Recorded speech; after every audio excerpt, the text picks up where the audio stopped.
Get 2000 AD now. Get.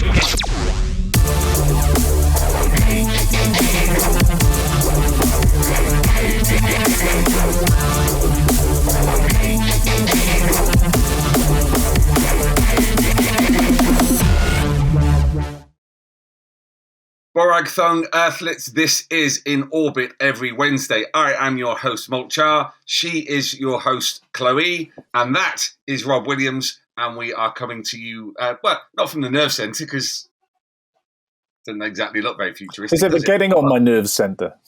Very good, very good. Thank you, Rob. Off to a cracking start. It's all downhill from here. Yeah. So welcome to the latest episode of 2000 AD Thrillcast in Orbit every Wednesday, Earthlets. Thank you so much for the fantastic response to last week's episode where we were talking about 2000 AD's hottest characters. Who knew that so many people had such definite opinions about this stuff?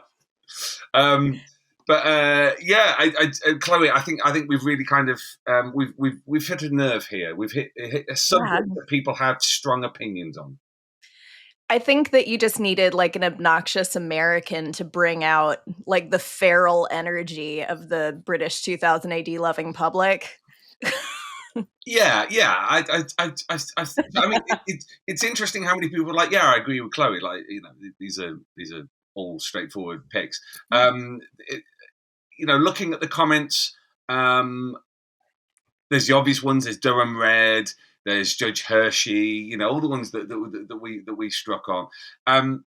Judge Anon, who we both know. For their out there picks, they've gone with Kira from Nemesis the Warlock, who is obviously of an alien race, and the robot Risa Piera from Beyond Zero, which is not only an out there pick, it's a niche pick as well. I mean, those are both great. Yeah, those are both really good picks. The other one that I saw too, which was kind of on my backup list, was Tyranny Rex, which, had time allowed, I have plenty to say about Tyranny Rex. Oh, and Pussyfoot 5, just as a blanket. And also shout out to Jordan Wood, who went for Max Normal, because if you're going to go for a dude, go for a stylish dude. Yeah. But wonderful. Thank you so much for all that. Thank you, everybody, for proving that you're just as gross as all the rest of us. I think I said on Blue Sky, this was our most commented on episode ever. You're all terrible people. Works perfectly. Rob, who's your pick for 2000 AD's hottest character? Otto Sump, I think, would have to be up there. Because sort of penchant for deeply ugly people. Who else? Sensitive Clegg, obviously, very attractive. Dirty Frank. To pick, I'll go with Dirty Frank. Sorry, I'll sit with it. Yeah, there's a kind of bear energy to Dirty Frank, I guess. Dirty Frank and Wolf on a date. There you go. There's a mental image for people. I mean, that's for the bears. You wouldn't be able to entangle them. They'd literally you'd have to shave them both. Just imagine the thrill power could just emanate from that. Yes, I don't know. I mean, I do want to thank all the people who automatically posted a picture of Judge Fire. Yeah. So thank you for that. Yes, wonderful. Welcome, Rob, to Orbit every Wednesday. Thank you for having me. It's lovely to see you. We've got you on not just because we love to talk to you and you're great and everything. I said that with my fingers crossed behind my back. No, I feel weirded out by you complimenting me. That doesn't seem right. And so you should. It's all part of a strategy to discombobulate you. But Judge Dredd: A Better World is out this week, which you co-wrote with Arthur Wyatt, and it's got incredible art from Henry Flint, amongst several other artists, including he says quickly looking Boo Cook and Jake Lynch.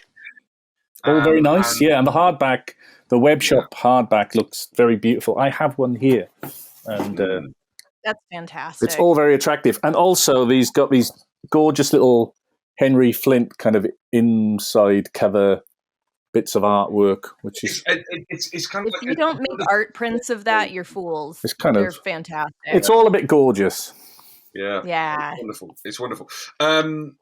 So yeah, it seemed perfect opportunity to get one new show. And once we've cast an eye over this week's prog, we're going to talk about Judge Dredd's most villainous stories, because A Better World does kind of fit into that genre of Dredd just being a bit of a dickhead, really. So he has his moments, doesn't he? Bless him. that's later on in this episode.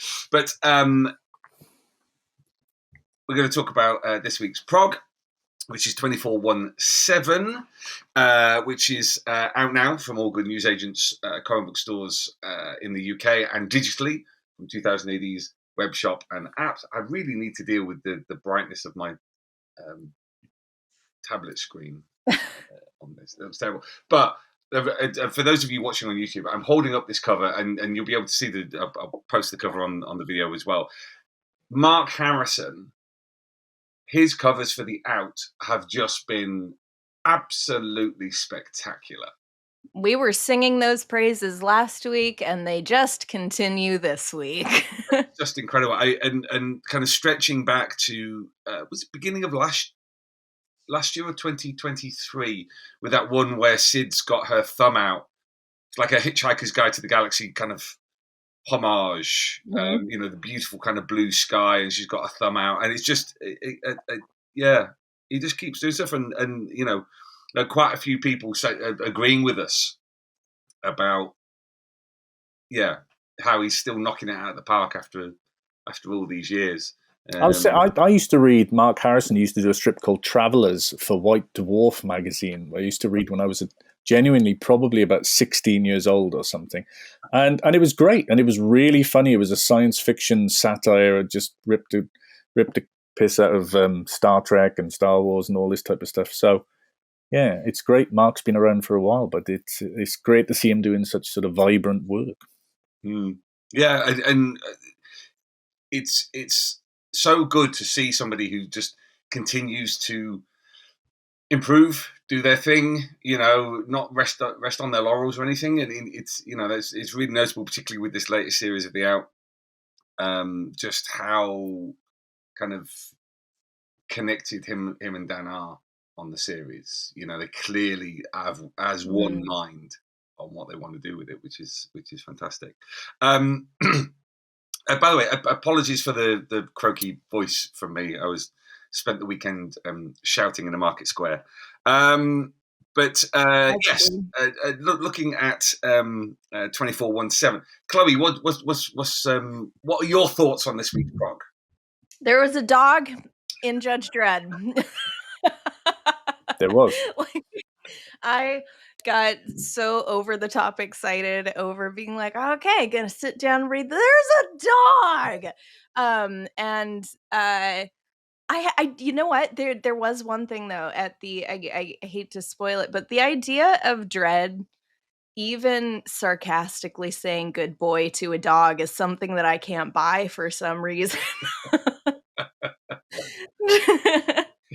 But like that was it's Michael Carroll writing that one, and it's like it seems like a fun kind of out there little break, especially coming from Soft, and I really enjoyed it. It kind of felt like a little like, okay, so what next?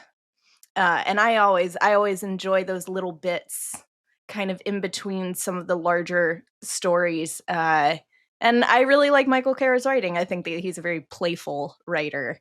And yeah, that Dredd did it for me this week because there was a dog named Duchess. A talking dog, I believe. Talking dog. He said he got his brain souped up. Like, it just, there's layers to reasons why I was extremely a fan of Dredd this week. I love your reaction to it because it's always that thing. I mean, Rob and I are roughly of the same generation, shall we say? Don't look at me like that. Who just insulted who in this? I think he just insulted himself. Yeah. But one of the things about, particularly if you grew up in the 80s, was like the most exciting day of school was when a dog got into the school. I do recall the great excitement, and everyone would go to the window and go, "What's up? There's a dog in the schoolyard," and you would just watch a dog run around the schoolyard for about 20 minutes while the teacher would go, "Get back to your desk." And that was it. That was the 80s in the United Kingdom. That's pretty much. We were waiting for nuclear war, and when a dog ran into the schoolyard, that was a good day. So your reaction? There's a dog in the Prog. Yeah. Yes. And it wasn't a talking dog in the schoolyard. Alive.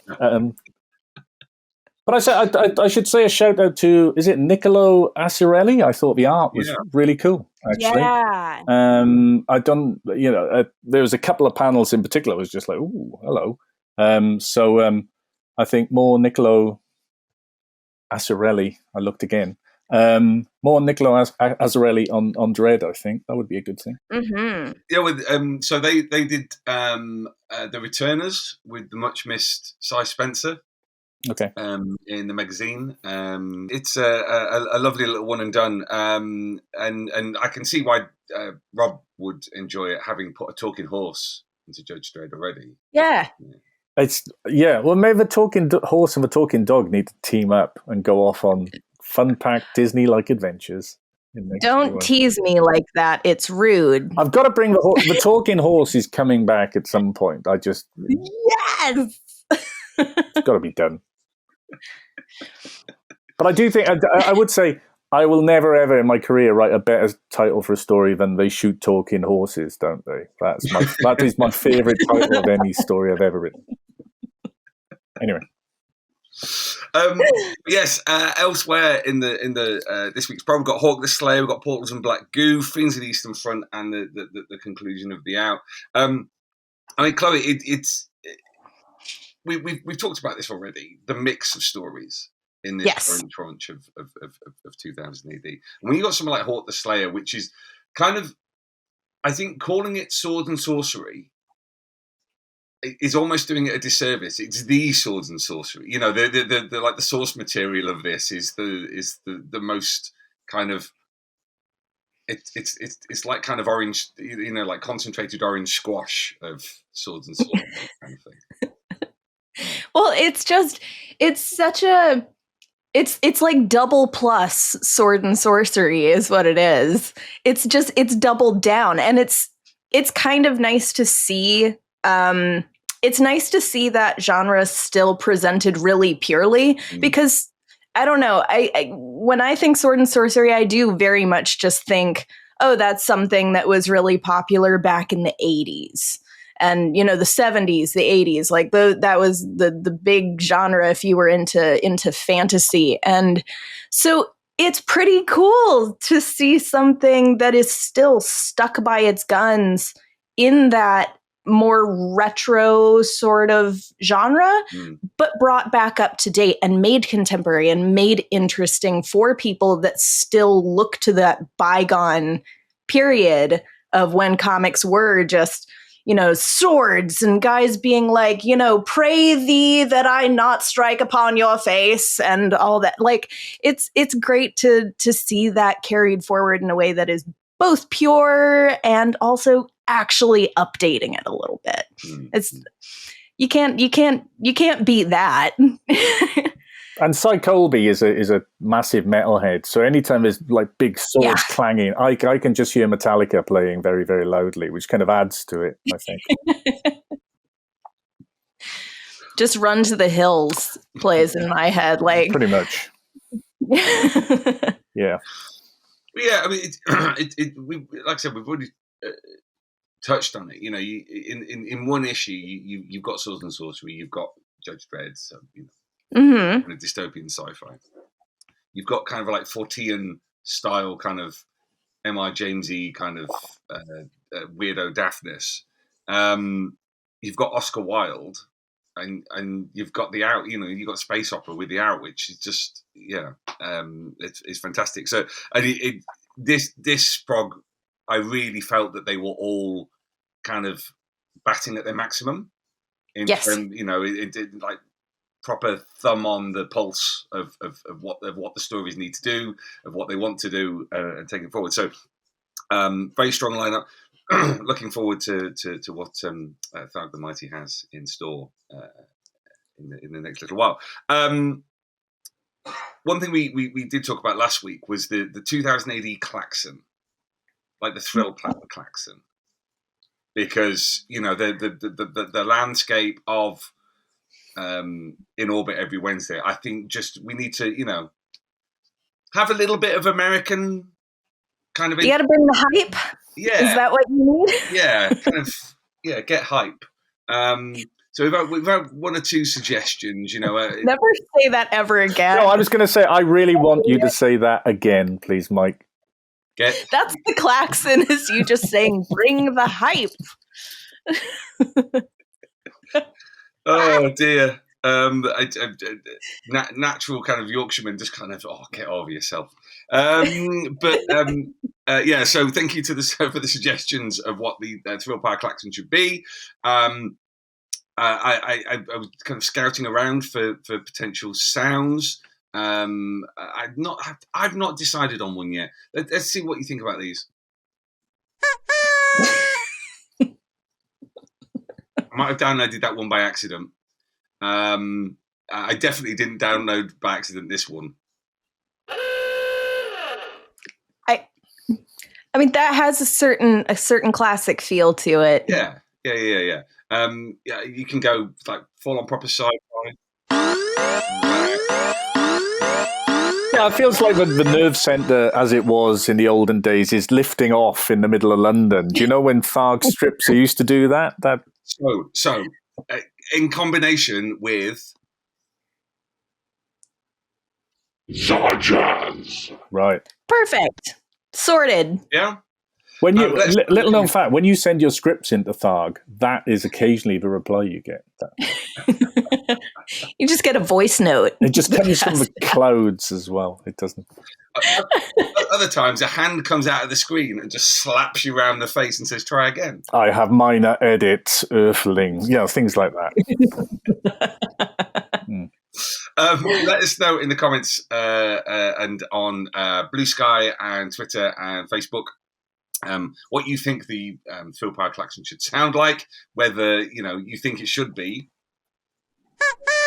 or something a bit more in the vein of Zarjaz. This is how I spend my time. Oh God! Right. Moving on.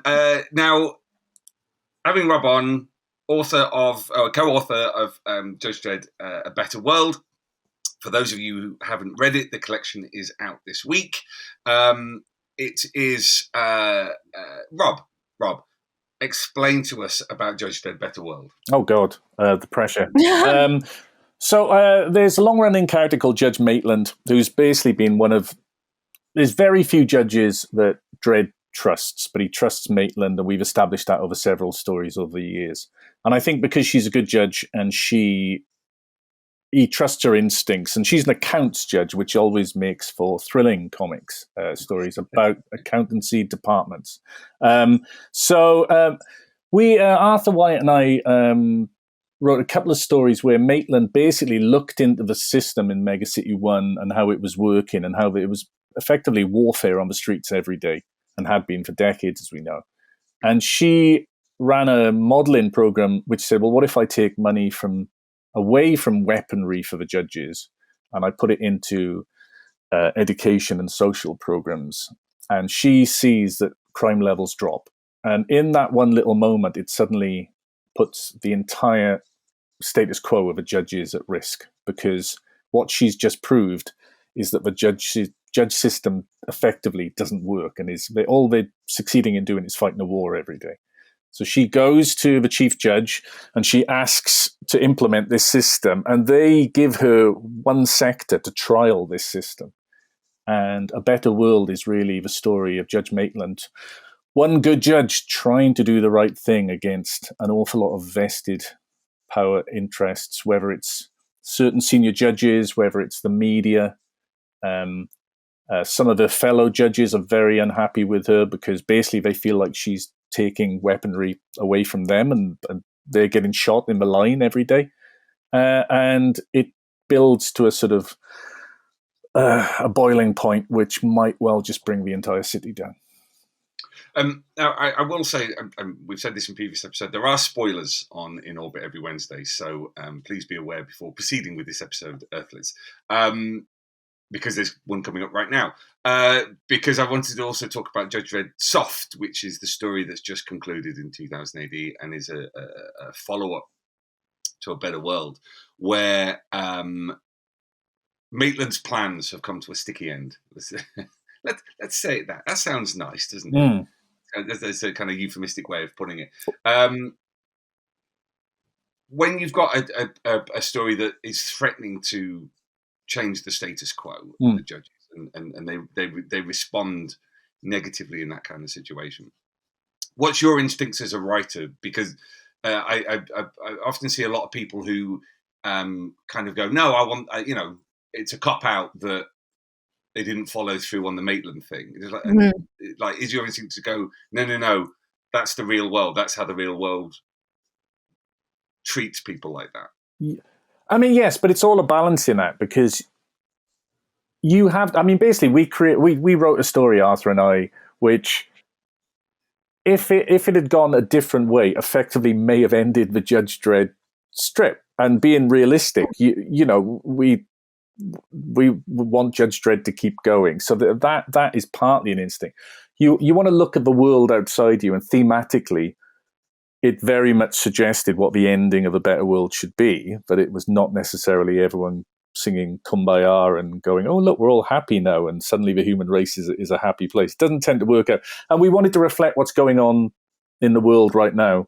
And especially, I think, Arthur in particular lives in Portland, Oregon, and he was seeing firsthand what was going on with the riots, the defund the police riots, and he was very aware of that. We talked about that through the writing of this. So we kind of felt we had a responsibility to sort of reflect a lot of different things going on in the world, and we wanted it to have a gut punch and to have import and to sort of not just be just yet another wave it away Dredd story. We wanted it to have an emotional hit. All those things being true, you actually do, if a story's got stakes, it has to move the world a bit. And I guess the balancing act from us as writers on Dredd is to try and move it a bit without fundamentally shifting it. And it's tap dancing on the head of a pin sometimes trying to do that. But there's more coming, basically, and we had a couple of follow-up stories, one of which was Dredd hunting down Major Domo, who was a major player in A Better World. We did that, and then Soft was a little three-parter, which again is dealing with some of the ramifications. But again, these are almost like little bridging stories, and Arthur, myself, and Henry working on a new long-form story called The New Future, which is some way off because we're just working on it now. But again, we without giving anything away on that, there was conversations about, well, A Better World had such an effect. Should we just leave it there and go away? But then you realise that there's an awful lot of plot threads that just are left dangling, And I think for me, writing Dredd over the years, that's when it works for me. It's not because you are trying to engineer a new story just because it needs to exist. The way I've written Dredd over about the last 10 years or whatever, I write one story and it leaves a few questions dangling, and then I go away and then I come back to those few questions, and it just seems to roll as a result, basically. So that's what we're doing at the moment.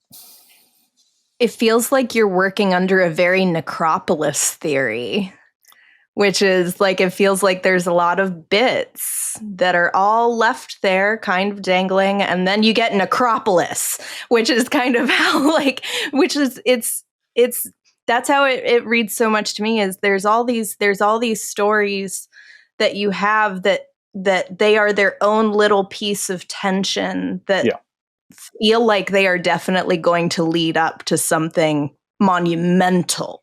And that's what happened with the Small House. So there was about 10 years worth of plot threads, which I'd kind of, some of them I'd left dangling, and I thought I knew I was going to come back to. Others, sometimes you kind of dangle a few things, and you go, I don't really know where they're going, and you tie it all. At some point, you tie it all together, and when it comes together, like with the Small House, I think I remember people saying, "Oh, this is like a long form plan was in place," and it's just like, no, that some of it, there were things where it's just like, I knew at some point I was going to tell, for instance, Dirty Frank's origin story, but I didn't know when exactly I was going to get to it.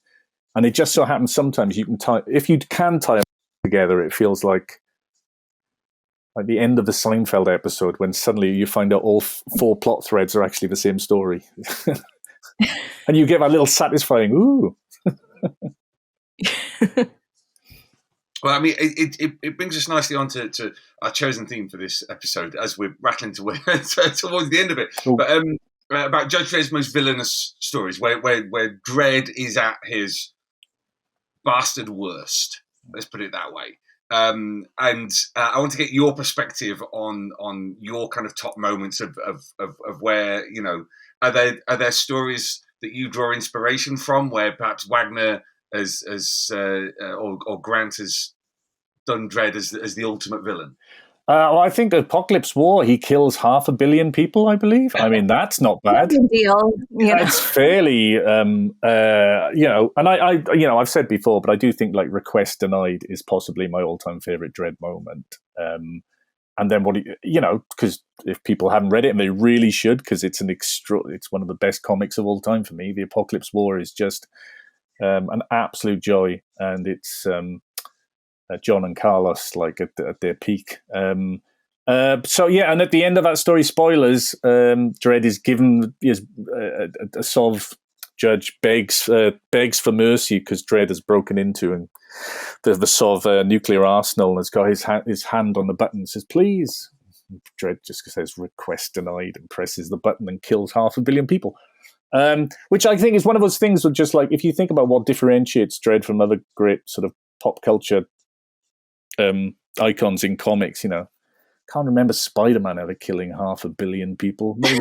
We like a bit of that in 2000 AD every now and again. But then a much, much smaller one, which again is one of my all-time favorite Dredds and one of my favorite things that one-offs has ever run in 2000 AD is a strip called The Runner, which John Wagner did with Duncan Fegredo. And it is a simple story of a jogger on Mega City 1, and all he's trying to do is run in as fast as he can through the city to beat his personal best time.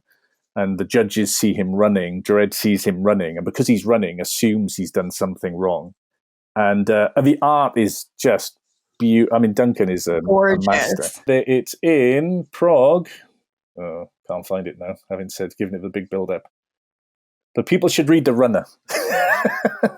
I also think it's like, if you want to write for 2000 AD, I can't think of a better example of a one-off strip than The Runner. I think it's a beautiful little... All the things that make John Wagner one of the best writers we've ever had in comics is in play in this little sort of, whatever it is, 6 pages. Chloe, what about you? What's your go-to for bad Dredd?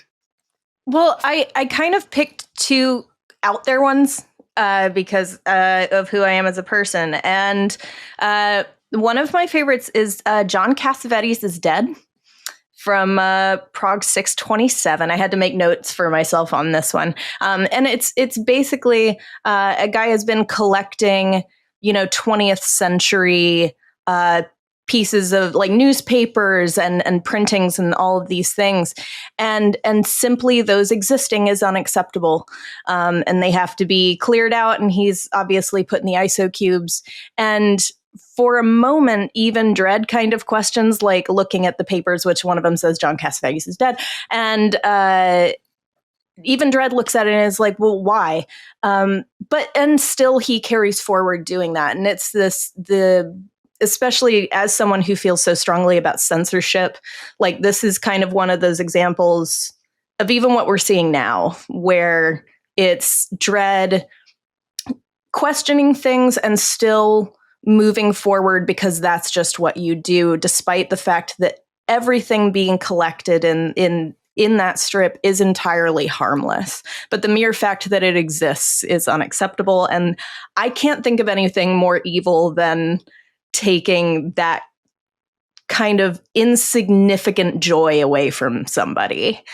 And my other pick is Dread Angel from Prog 377, kicking it way back, where I have a soft spot for Mean Machine, and basically he is kind of brainwashed and reworked so that he thinks that Dredd is his paw and that he'll do anything that he wants. And they're like the idea of, especially what we find out later about Mean Machine, where he really is just kind of a very, abused, simple man, and an abused, simple man being so intensely taken advantage of. Like, yeah, sure, he's a psychopath, but we're going to push that to the side. He's also like somebody who has been basically taken advantage of and hurt his entire life. And Dredd kind of also just lets that happen and is like, "Ooh, I can use this to my advantage. Great." And that does not sit well with me at all. I mean, John Cassavetes is Dead is one of those stories where at the time when I read it, 30 years ago, I didn't get it. Didn't necessarily understand it. It was like, oh, why is he not shooting anybody? But you're right. Particularly right now, it's actually a really key one, and it's no surprise that it's Alan Grant. Yes. It was something that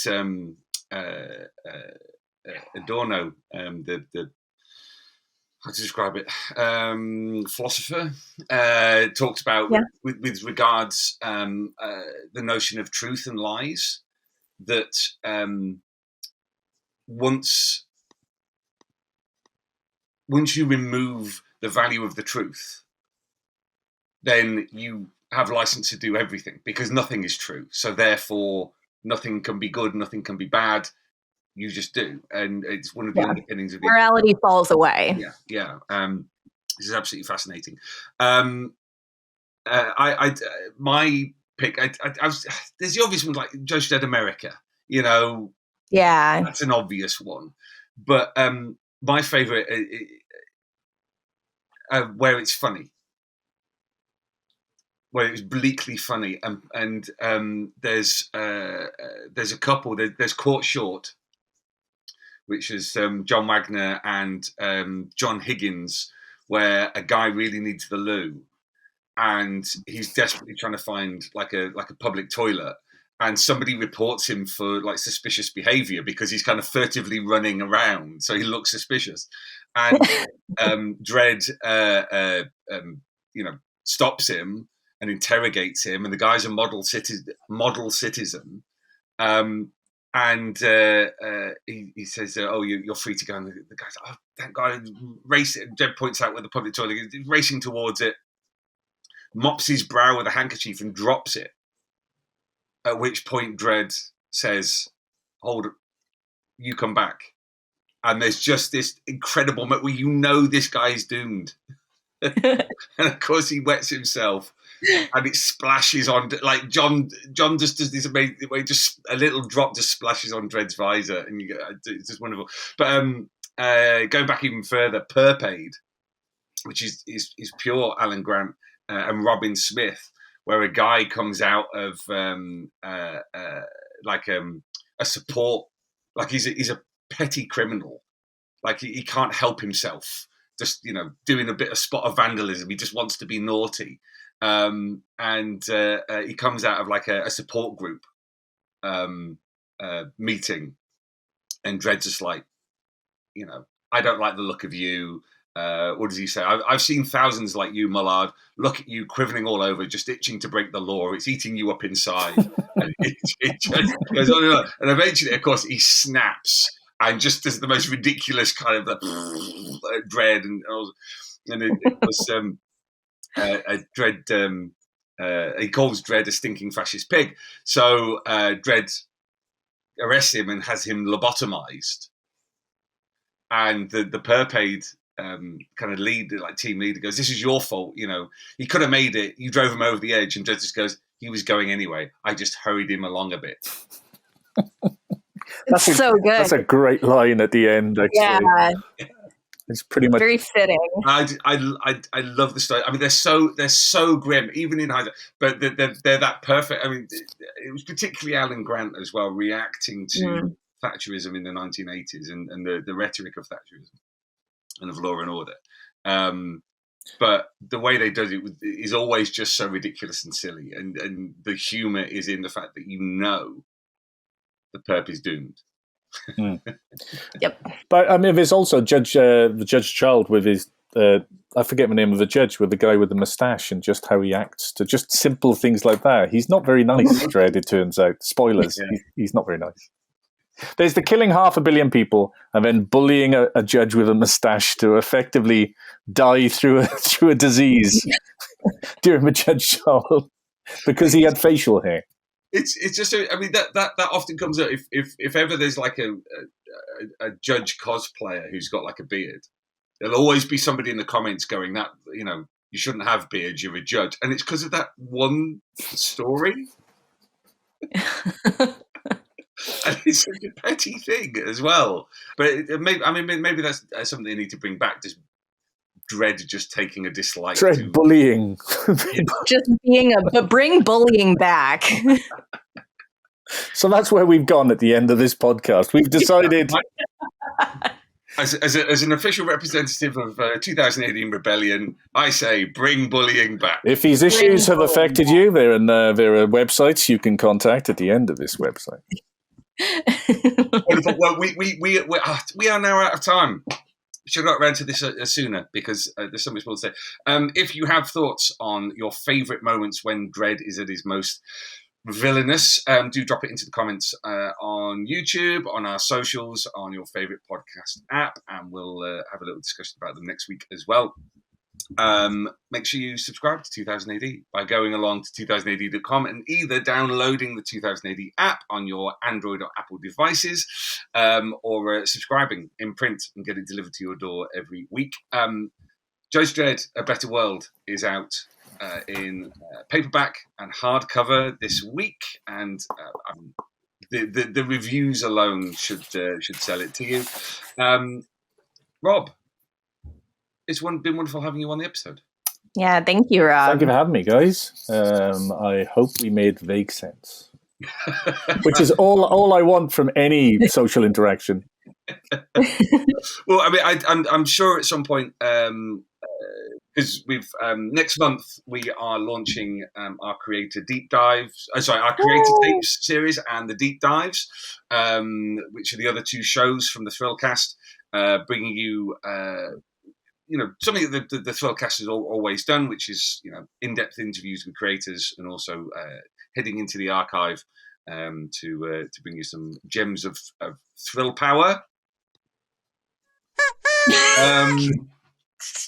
So undoubtedly we'll have you on. I'm keeping that. That's the klaxon now. Keeping it. We will have you on again to talk into more depth, and have you and Arthur on as well to go over where things are going with Dredd in the future. Chloe, final words. Buy a Better World. It's really great. I keep coming back to that because it's like I'm excited to get a proper hardcover copy of it. And otherwise, yeah, we're gonna keep coming up with themes. I'm gonna try and press for more absolutely unhinged ones in the future as well. So good luck, everybody. Excellent. Well, Rob, thank you very much. I'll speak to you soon. Chloe, thank you as always. This has been In Orbit every Wednesday, and we will be back in 7 days to bring you more from the galaxy's greatest comic. There we go. Yeah. Big Earthlets. Get 2000 AD. Now, get to